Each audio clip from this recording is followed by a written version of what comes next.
চাকরি কখনোই আপনার ভবিষ্যৎকে নিশ্চিত করতে পারে না। তাই তো আমি শুরু করলাম নিজের ছোট্ট একটা বিজনেস। আপনাদের সাড়া পেতে চাই। এই ছোট্ট বিজনেসটা দিয়ে আমি আমার জীবনের সব স্বপ্নগুলোকে পূরণ করতে চাই।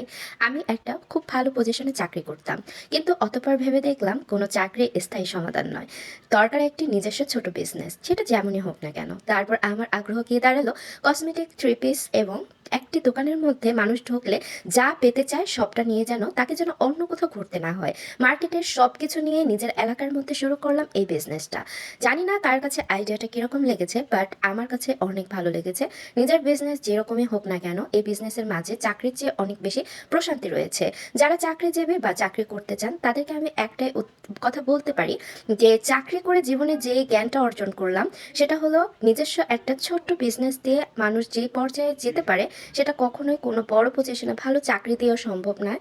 কারণ চাকরি মানুষের জীবনে আজ থাকবে হয়তোবা কাল নয়, এটার কোনো গ্যারান্টি নেই। যারা কিনা বেসরকারি প্রতিষ্ঠানে কর্ম করে, চাকরি করে, এরকমটাই হচ্ছে কর্মজীবন। এবং কর্মজীবনের যে আয়, ওই আয়ের উৎস দিয়ে কিন্তু আমরা জীবনে ভালো কোনো ফিউচার গড়ে তুলতে পারি না। কিন্তু বিজনেস দেখেন, আপনি আজকে বসে থাকবেন 2 দিন, 1 মাস, 2 মাস, কিন্তু একদিন না একদিন আপনার এই বিজনেসটা যেরকমই হোক না কেন সাড়া পেতেই হবে। কারণ মানুষের চাহিদার জন্য আমাদের এই ব্যবসাগুলো। তো আমি মনে করি নিজে অন্য প্রতিষ্ঠানে খাটার থেকে নিজের প্রতিষ্ঠানে যত পরিশ্রম দেন না কেন সেটা আপনার সাফল্য বয়ে আনবে। অতঃপর আপনাদের কাছে আমার একটাই অনুরোধ, আমি আমার এই বিজনেস পেজটা কমেন্ট বক্সে মেনশন করে দিচ্ছি।